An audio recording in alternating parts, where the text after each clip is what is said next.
How do you build a network, run a profitable business, and make an impact? Oh, and have a personal life at the same time? That's the question, and this podcast is the answer. I'm your host, Chaz Wilson, husband, father of five, author of the book 5+1, president and co-founder of Master Networks Inc., a national networking organization. Look, each week I bring you successful entrepreneurs who will share success strategies of how to effectively build a network, add valuable wisdom to your journey, and help you succeed. Welcome to Connect, Share, and Prosper.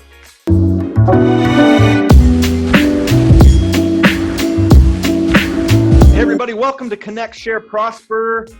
I am your host, Chaz Wilson. I'm super excited today, but before we start, I want to start with this quote. It's actually a John Wooden quote, and he said, quote, "It's what you learn after you know it all that counts." So let me say it again. It's what you learn after you know it all that counts. And a great coach can help you see what you need to learn after you think you know it all. I am here with Michael Tritthart, our guest today. Michael has a master's in education from UNT, and he joined the great real estate company Keller Williams in 2004 to train agents, and he's been doing that for quite a while and has really mastered the ability to teach people in the real estate world, and now is taking that to the business world at large. He is married to his wife, Chantel, 2 children, and 1 dog named Maximus. I also have a dog named Max.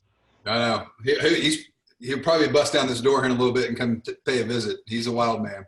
Yeah. I mean, hey, if his name is Max, he better be a wild man. So Welcome to the show, Michael Tritthart. So glad you could be with us. Appreciate it. Thanks for having me on. I'm looking forward to it. Yeah, man. So listen, some of the accomplishments, I want to share this with the audience. And listen, if you guys are tuning in live, so glad you're here and with us. Remember, you can always subscribe to our Facebook channel, our YouTubes, Instagram, everything to get notified. Click the little buzzer to be notified when we go live so you can get all this great, amazing stuff. But let me read you guys some stats really quick. I think are staggering, Michael, and I want to get some insight on this and how you've done this. You've helped $85,000 worth of booked business in 1 day for a bridal shop owner. Yep. 63 real estate listings in 1 hour for 1 agent. That I got to find out about. That was fun. $8.25 million real estate buyer in 30 minutes. 647 leads for 1 class attendee in 10 minutes. And you helped somebody create a lead in 2 seconds of going live. That's right. Okay. 63 real estate listings in 1 hour. How is that possible? All right. So the backstory on that one, it was a workshop that I was doing in Pittsburgh, Pennsylvania. And to back this up a little bit, all the classes that I teach, they are hands-on lead generation type activities, kinesthetic. Yeah. I'm not a big theory fan because again, it's kind of cool that you started off with John Wooden. I'm an old athletic coach as well. And it's all about the application for me. Yeah. And so when I teach these lead generation sessions, I want people to be able to go out and apply it and do it right there in the class. And so we had a technique that we were doing on Facebook, and there's a couple things about real estate, but also business professionals. Sometimes they don't want to be bold and they don't want to ask for the business, right? They feel a little uncomfortable in doing that. Sure. And so what we did in this session, it was for Facebook. We actually put a message out on Facebook, and it was basically a "who do you know" message. And the response to that, there was a gentleman who responded, and the guy who got the leads, his name was Mike as well. And he just starts laughing. It was about an hour after we did the post. He's like, "Hey, can I share the response?" I said, "Yeah, absolutely." He goes, "Hey guys, I posted exactly what Michael told us to do in the class. Here's the response. Hey Mike, haven't seen you in over a year. Hope you're doing well. Hey, I was eating lunch, saw your post. We've got 63 REO listings that need to be listed in your area. Can you and your team do those for us?" Oh my good. Well, help everyone understand what the REO is for those that aren't in real estate. Well, I mean, it's basically a bank-owned property. You know, it's going in and being able to be the listing agent for 63 properties. And amazing. It was as simple as just a post that literally took him 1 minute to type. That's so cool. That's so cool. And so first of all, that's what I love about working with you is you are very pragmatic, hands-on. Don't teach theory. You and I are very similar in that right. regard. But you said something. You're a coach, and I know that you coached what, football? You know, football was my primary because it is Texas, and that is always the primary. Right. But I coached football, coached baseball, coached track, coached basketball, just kind of depended on the season. But football was the primary. So how did you get into coaching football? So I graduated this is going to show you my age. I graduated college in 1995. And my father's been in real estate since the mid-'80s. And before I even got into going to college, I was thinking about getting in and becoming a real estate agent. And he was like, you know what, if you become a real estate agent, you're going to have to work hard, and every dime you make is going to have to go back in your business. You're going to suffer. He's putting the fear of God into it, Yeah. And I'm like, I'm not doing that. I'm going to go to college and make a lot of money. I'm going to become a teacher, and I was like, oh, okay.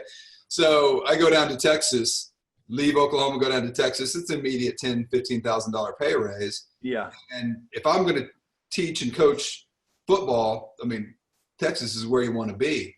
And so I came down and I got into coaching football here in the North Texas area, Plano for 4 years, Allen, Texas for 6 years. Allen is now a football mecca, but just a whole different mindset, a whole different world. Oh, yeah. When it comes to the athletes, the facilities, the expectations, every aspect. It is the major leagues for sure. Now Allen's a dominant powerhouse because you were there, right? That's you started. I'm going to totally take all the credit. No. Yeah, but I joined the staff in Allen, Texas, and we were the first ones to open up our indoor football field. And everybody in this call is like, what? Yeah, high school, we had an indoor football field. It's an $8 million building, and it's insane. So here's what's interesting. I played a year of college football, and and now there's a stadium there that they put in Minnesota. They put in the turf field, and they actually have a portable bubble that they can put over it in the wintertime. Right. It's pretty cool. But when I played there, it was just the grass field with 2 goalposts and some metal stands, and you had to walk the field and pick up the rocks before you went to play. That's what I had in high school in Oklahoma. That's what I was used to. Yeah. And now we have Division I coaches that would come in to recruit our kids at Allen, and they walk in and they're like, yeah, we can't recruit your kids. And we're like, why? And they go, they don't want to step down to our D1 facility. Yeah. They were dead serious. Yeah. Yeah, it's crazy. Yeah. Our city right now is building a brand new football stadium. It'll be done this year. Something like 60+ million. It's crazy. It's crazy. It was quite a shock when we moved from Minnesota to Texas to see the religion of football. It's huge, and it's the expectations of it all as well too. And it's not just on the players, it's on the coaches, of course. It's on the academic side of it, making sure that these kids are doing what they need to be doing. Sure. It's a fully rounded, well-oiled machine. What's the biggest thing you learned in being a coach, especially in the sports world? Not being afraid of failure. Because you can have the best game plan ever, and we did. And then 2 plays into the game, your star athlete busts an ankle up, blows his knee out, something, right? And it's on to plan B. And you always have to be prepared, and especially as a coach, and especially as a football coach, because you're being constantly evaluated every Friday night. Like you're doing a job review every week. Yep. Right? So you got to be ready, and you got to put the hours in, and you got to have the discipline to do all of that. And there's so many different things that I learned as a football coach that apply to business. And, there's almost every aspect of my business that I run right now is benefited from me being a coach, because one of the things I learned on very early is I can't do it all myself. Yeah. I got to leverage, just like our head coach had to leverage out to great assistant coaches, the assistant coaches had to leverage out to great players. You got to do the same thing if you truly want to build the business. It can't all be yourself. You'll run yourself ragged. Well, that's what I was going to ask you. There's so many parallels between sports, especially coaching and playing, that come into business. And when you're talking about being prepared and having the plan, the playbook or whatever it is that you have, right, game plan, and then 2 plays in, something happens. I can't even think the number of times that we had that happen when I coached, because I also coached high school football, and and especially, and I coach my little boys now too. And that's there's always something that happens, but that's what happens in business. And so absolutely being prepared, but can you even imagine playing sports without a coach? No, not at all. And it's one of those things where you got to be prepared, but you got to be prepared to make adjustments. Yeah. because you always hear that if you watch the games now and you hear the announcers, they're going to go in and make the halftime adjustments, right? Yeah, right. Well, you got to make your business adjustments on a constant basis because the market is going to change on you. Employees are going to change. People are going to move on to other opportunities. The product that you have been offering to people for many, many years maybe become outdated because of technology. That's another thing that's affecting the business world right now is the advanced speed of artificial intelligence and technology and how it's just radically adjusting a lot of business verticals. What's one thing that people should do with that change right now? With all the technology changes, what do they need to know? Like, what's one thing that it's just an absolute must now that every business must know? You got to embrace the change. I mean, that's essential. You have to embrace the change. Because when I was a teacher and a coach, I was a history teacher. And I'm going to give you my example of embracing the change. I go to Allen, Texas, and I go into teacher orientation. Again, former history teacher, I could barely use a computer. I never needed it because I'm in the library doing my research, building lesson plans. And I go to Allen, Texas, and the very first thing they tell us on day one is, hey guys, we're a tech progressive school district. You're going to learn how to build a website. You're going to teach the kids on how to build a website. You're going to do this. You're going to do that. We had grown adult teachers start to cry. I'm not kidding. Wow. We had one quit on the spot. She's like, I'm done. Can't do this. I'm sitting there going, well, I'm just going to fake it for a year until they figure out I couldn't make it, and then they'll fire me and I'll go somewhere else. But what I learned very quickly is to take the research skills that I had learned as a teacher, as a history teacher, and apply those to the tech world. So if you don't know what you need, go find out what you need, leverage that out to the people who can build it.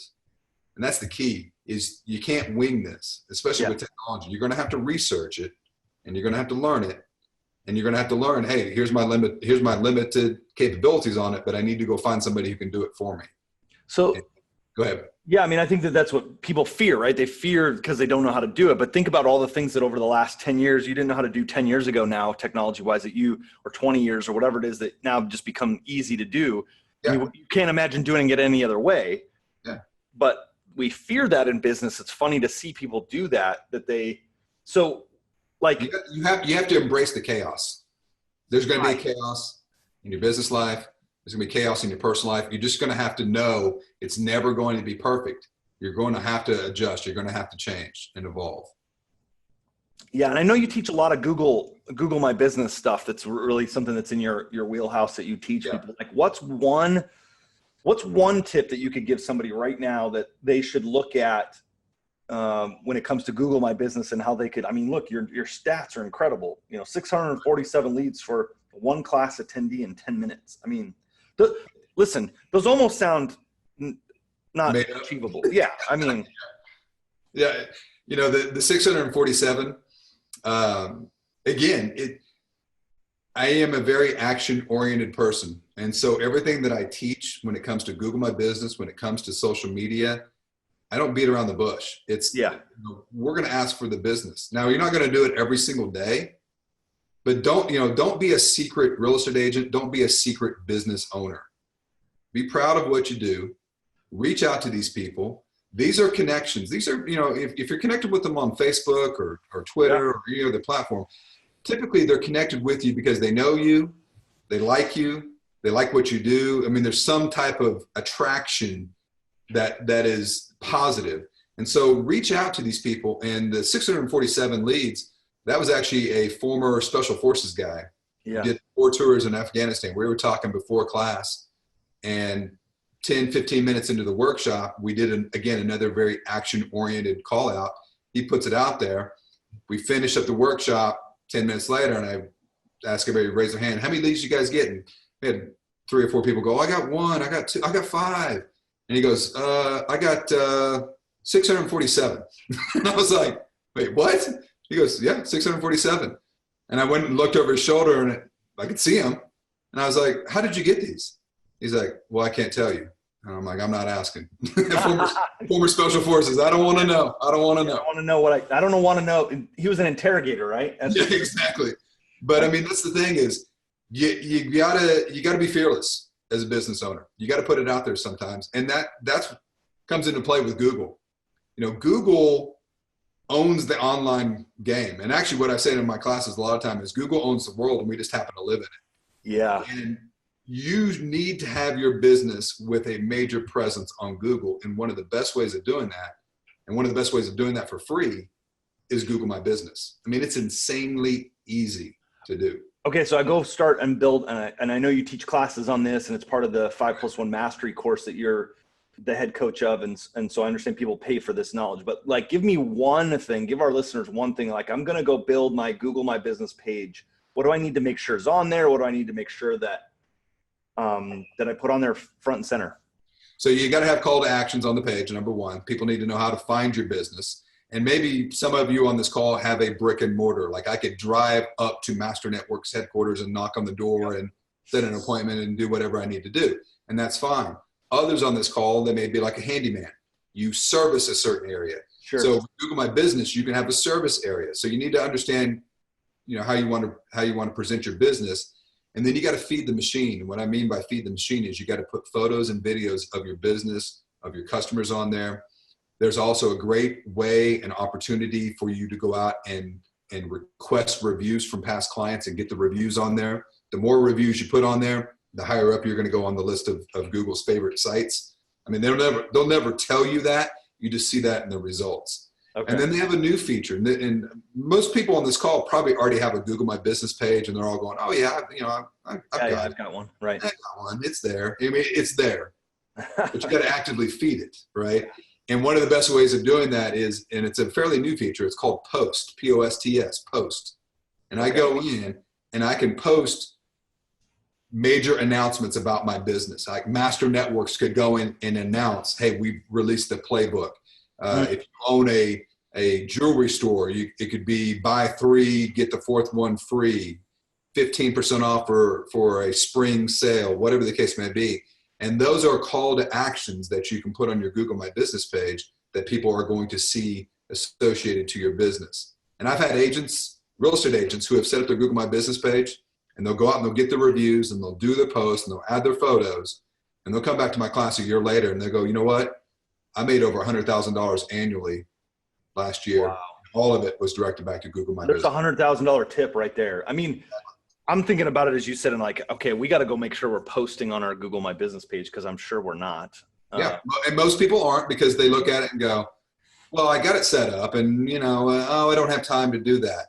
And that's when we went back just a little bit ago when we were talking about leverage, and building your team. Maybe you find somebody that can do that for you. It's not hard to do. It doesn't take a lot of time, but it's just one of those things where you do have to build in the time for it to be done.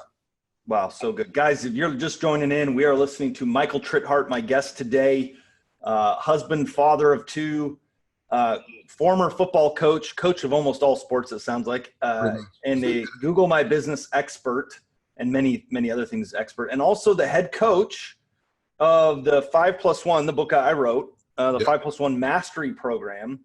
And so let me talk about that for a second, because you and I met through Master Networks. We met at a chapter meeting and got to know each other. And I think we both have this love for education, for training and seeing people succeed.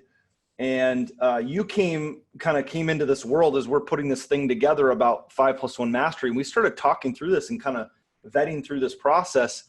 And I've got a copy of the playbook. You probably have one too, but I've got my copy of the playbook right here. I mean, look at this thing. This thing, if you can't see it, if you're listening, let me just describe it. This is a 3-ring binder.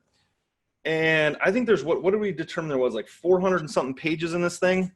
It's a good 10 pounds, Oh yeah. It's heavy. It's heavy.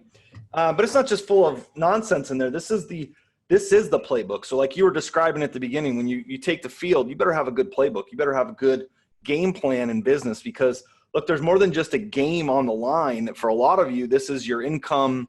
It's how you provide.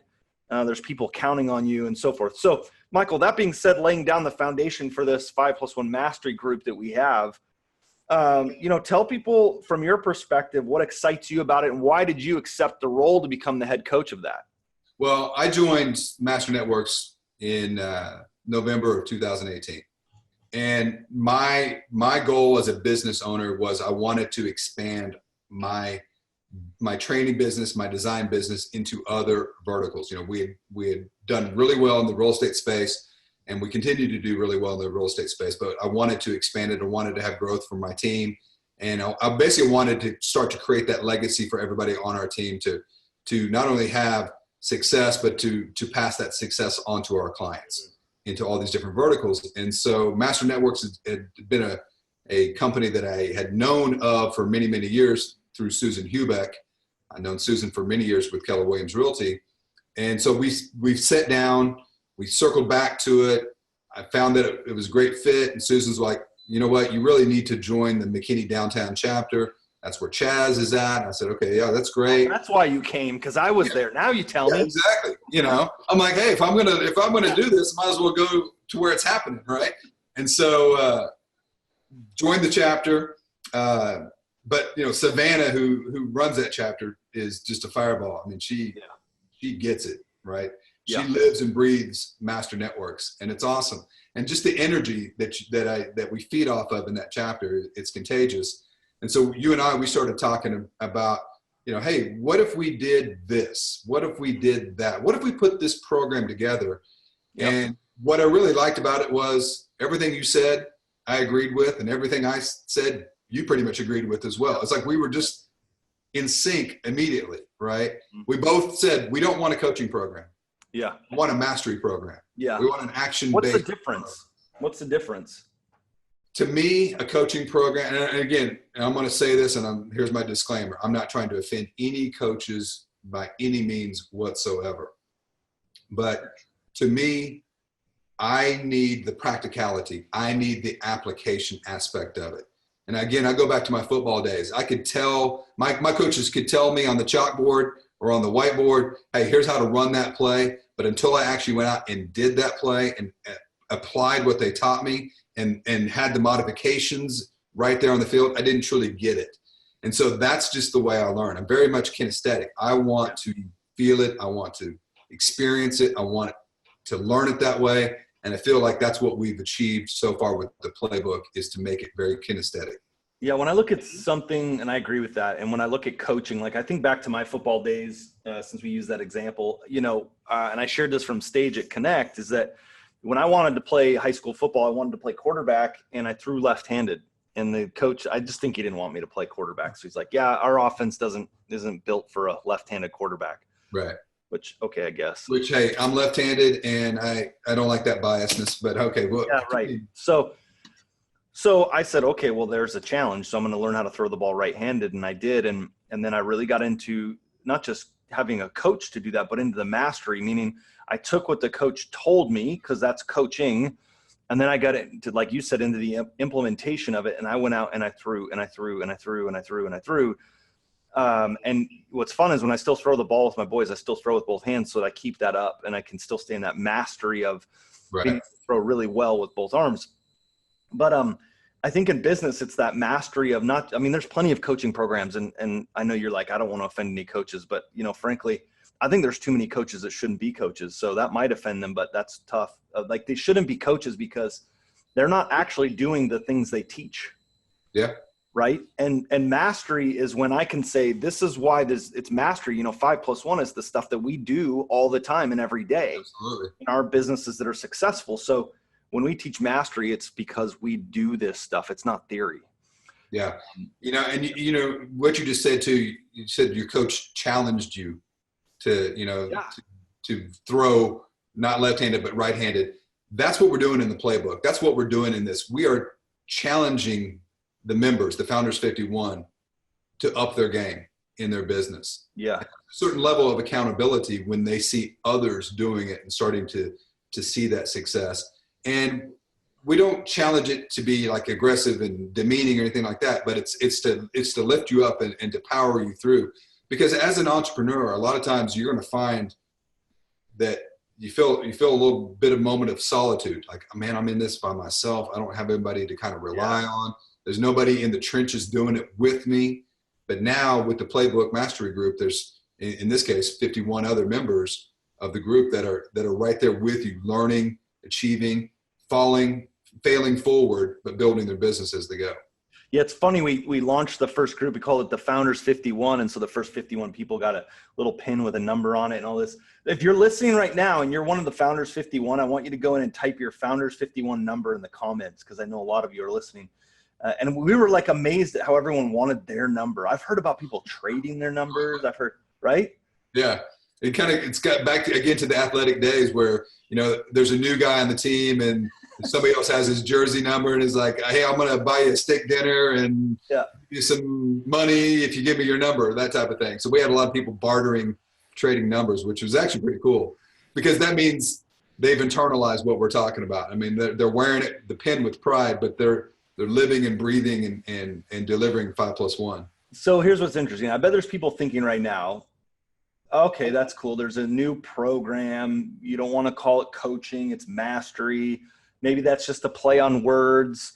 Or like, why would I need it? How much is it? It's probably too expensive. Right. I'm doing just fine on my own. Like, what do you say to people who are sitting here listening to this going, oh, a podcast that talked about a coaching program, or they're calling it mastery? What would you say to them about what they're thinking right now? You've got to experience first. You got to understand it, because I know there's been other coaching programs out there that people sign up for and they're like, it's not really what I want. Truly, I'm telling you this straight up, if you don't see action, you don't see results from the playbook, then you can drop out. Yeah. Because you will see it, period, end of story. I mean, that's just my mentality, is we are going to deliver this, and we already are. And what's really cool is we're starting to see other members stepping up and starting to deliver. In the last 3 days, I've had probably 3 or 4 conversations where other Founders 51 members are going, you know what, I want to bring this to the table for everybody. I want to be able to share this. I want to show them how to grow this aspect of their business. I want to be able to become an assistant coach on the playbook and really step in and help everybody else. This is an all in it to win it type of situation. And that's not for everybody.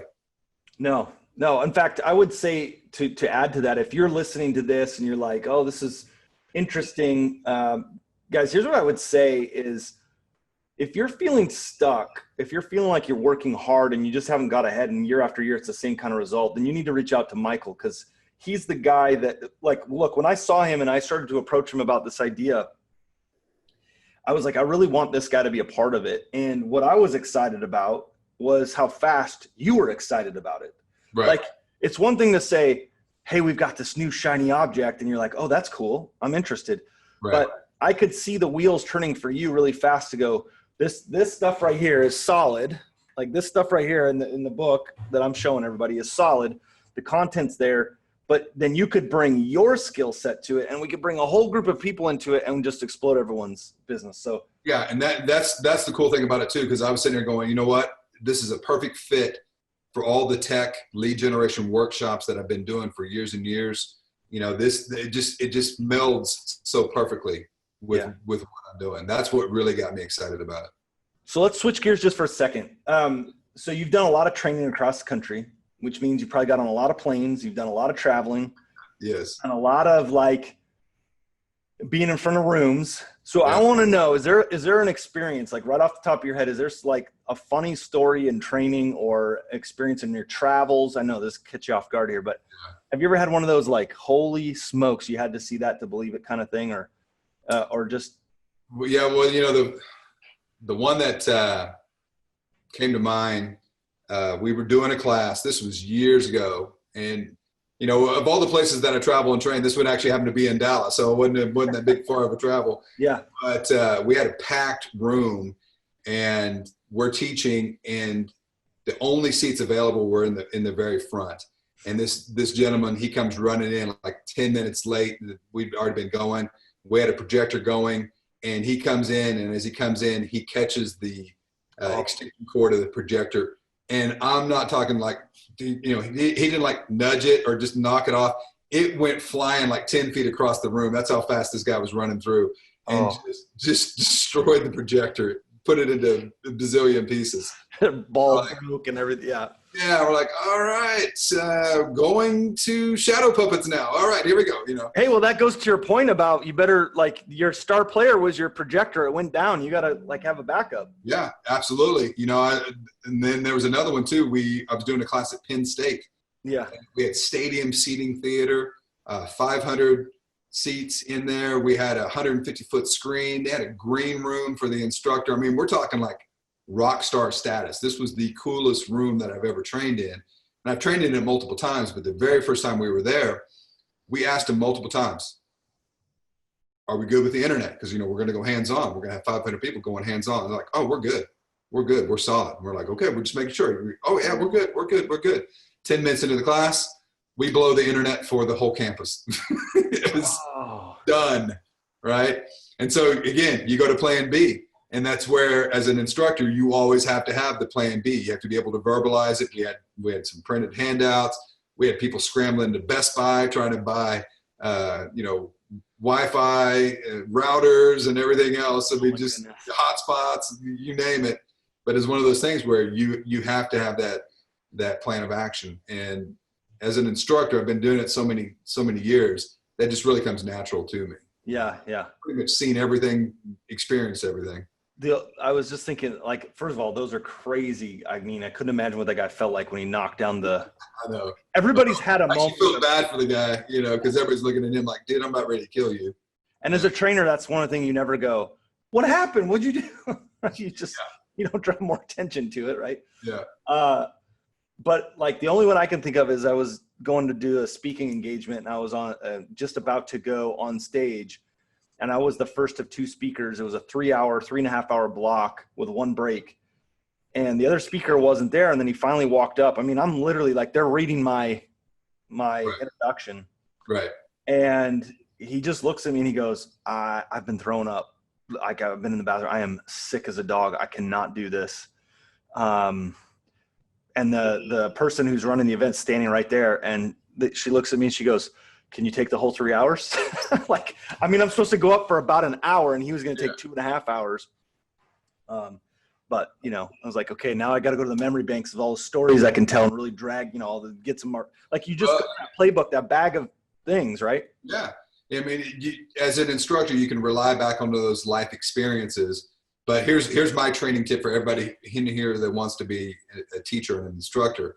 Yeah. If you ever get stuck in a situation like that, or you need to have more time, rely on the audience, turn it into a mastermind, let them discuss among the group, and then you circle back and you clear that topic. And that not only does that, lengthen out the time of the presentation, but they actually love it because it's a buy-in on the audience. They're digging in, they're able to share. And we've done that many times, not to extend time, but just to actually do those type of masterminds. And 99.9% of the time, they love them. So good. So good. So, guys, you're listening to Michael Tritthart, head coach of the 5+1 Mastery Program, lead trainer, lead coach. Okay, so you coach and help in this mastery program people that are in business. Let's end on this. What would be the one tip, the one thing that most business owners struggle with that they need to, like, what's the one tip to overcome that? So the one thing in the playbook, we did basically a needs analysis for everybody who joined. We did 5+1 assessment. Where are you at? What are you strong at? What are you weak at? And I think almost to a T, the part that most entrepreneurs, most business owners struggle with was team building. Yeah. Because they all try to do it themselves. They internalize the stress, they internalize the systems, they internalize the whole process trying to build the business. It kind of becomes that Saturday Night Live skit mentality of move and just let me do it. Yeah, right. Was that Jimmy Fallon? I think that was Jimmy Fallon. And I still do that every once in a while to my wife when she's trying to do something techie at the house. I'm like, move, She's like, oh, shut up. Gives me an elbow. But that is basically what's happening with I think a lot of the business owners is they try, especially if you are a startup and you are, bootstrapping this in the beginning, you have that mentality of, I can't afford other people. Well, you can't not afford other people. You've got to build your business. You got to leverage that out. I can't do all of what I do on my training team and my design team. I've got to get quality people. because that frees me up to do the lead generation that I need to be doing for my business.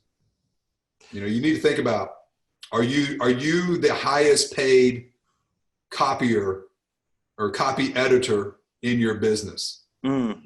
Yeah. And so if people are struggling with that, you help them through getting the process of, you know, thinking of hiring, how to hire, who to hire, how to build that team, like when is the right time. Yeah. One of the things that we're getting ready to dive in deep on the playbook is the 135, and which is basically your blueprint, your business plan, and identifying the goal, and then how are we going to achieve that goal? Who's going to do it? When are they going to do it? Right? Because again, you can't all be yourself. You've got to be able to understand leverage is the key to any successful business. So 5+1mastery.com is the website they can go to. They can get information, sign up. Got new groups coming, right? Yeah. And, you know, another thing too is ask the other people. Feel free to reach out. We'll give you some names, you know, as long as they're willing to discuss it with you, which I think probably almost everybody in the group is willing to do that. I'll probably put their number in the comments. You can see them, and then they'll reach out to them. Anybody that's on this podcast that has the numbers and you see the name, reach out to them and ask them for their honest feedback. You know, don't listen to Chaz, don't listen to Michael, listen to the people that are actually doing it and using it to build their business. That's going to be the true testimony of the playbook. So let me ask you last question. Okay.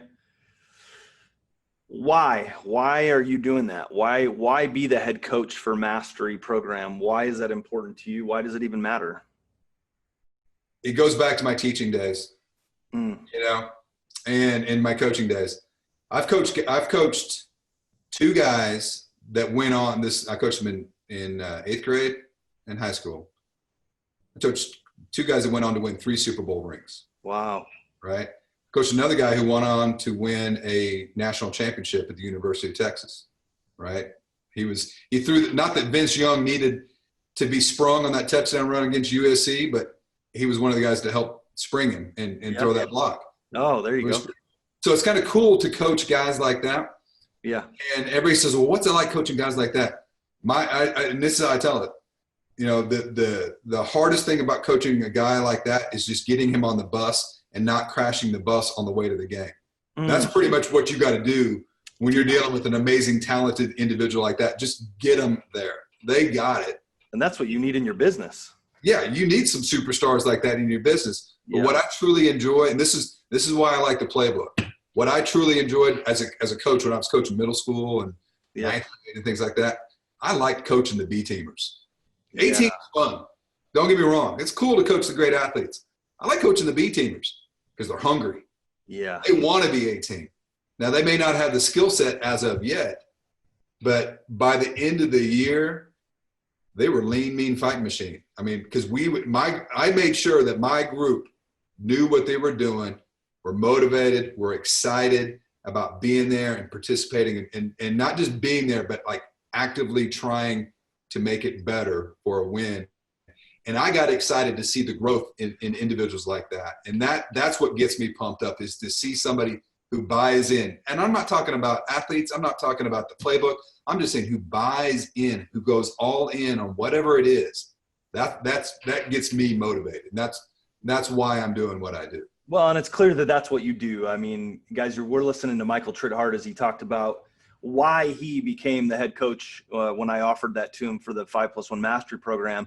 But I will tell you, he is truly doing that. Our members of this group, and if you're interested, you go to 5+1mastery.com. But he is I'll just tell you publicly in front of everybody, you're killing it. Like, I am so glad that you said yes to this. You've lived up to everything I thought and more in providing value to these people with your expertise and your ability to help them, like you just talked about with, helping these young athletes. It's like you're helping young business owners in many ways. We're young, and you can see that's evident. Your value you're adding.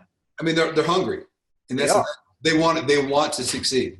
This is a group that wants to build their business up, and so when I see somebody like that gets me motivated. Listen, if you're listening to this and you're hungry, you need to reach out to Michael.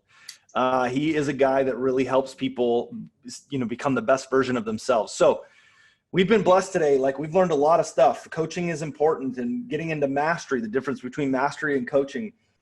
We've talked about, look, you can have a great plan and it can go right out the window as soon as, something can happen right away, and you got to like adjust and you got to be ready. And so that's what great teams do. And that's what great mentors and those who are in mastery do. We've been blessed today, guys. I hope that each week you'll plug into the Connect, Share, Prosper podcast, where I bring you successful people like Michael and many others who are doing it. They don't just say it, they do it. They live it. They're all in, as he said. They bring it each and every day. And each week when I bring you these podcasts, we're going to get different perspectives. You're going to get people who come in from very pragmatic implement standpoint, and those who come in from great wisdom of experience and other things. So make sure you plug into this podcast on a regular basis. Share this with your friends. Go to our YouTube, Facebook, Instagram. Share this podcast. Help Michael get some even more friends, new friends, by sharing this podcast and introducing to them. Michael, once again, thank you for being on Connect, Share, Prosper. Thanks, Chaz. I appreciate it.